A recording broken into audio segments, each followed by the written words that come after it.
there's no such thing as stopping, man. There's no limits. We don't know our limits as general human beings, man. I'm far from finding it, but for me, I'm just doing me. There is no limits, in my opinion. So you just got to keep pushing, looking for them, and raising the bar. Well, and even if it wasn't just like to win the world championship, or to be the world champion, or to be a race car driver in general, like I said, just to push our personal abilities and our limitations is what I haven't found yet. I haven't found the limits yet, so I'm going to keep pushing. The sound you are hearing is a relatively new one. Who is making the sound?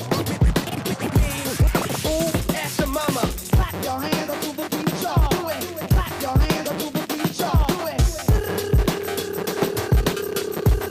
Come on, now break it down.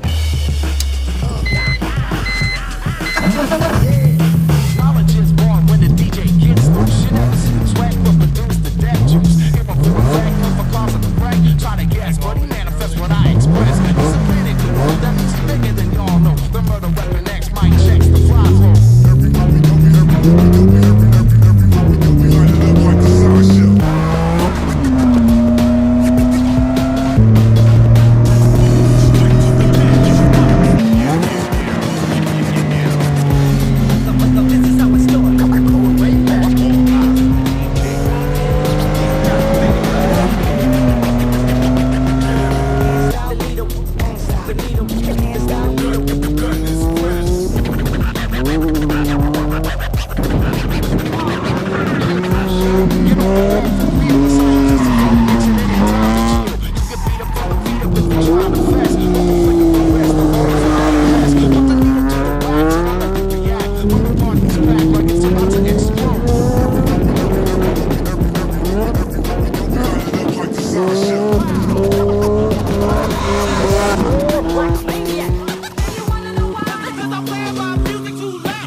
Cap their own abilities by creating personal boundaries in their own mind because they're told by either their doctors or peers or parents or whoever it may be that they can't do something or they can't do something, and they decide, okay, well, that's my reality because I'm coming from this background or I have this ability or just different ability, whatever you want to call it, and people just make a decision in their head before they even actually try it. Yeah. Instead of pushing the boundaries, where I usually tend to push the boundaries too much sometimes, so I'm still looking for them every day. So far.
Yeah. It was weird, like I didn't even anticipate it like going. It just goes. Yeah. It's It's like we're trying to get that figured out. 'Cause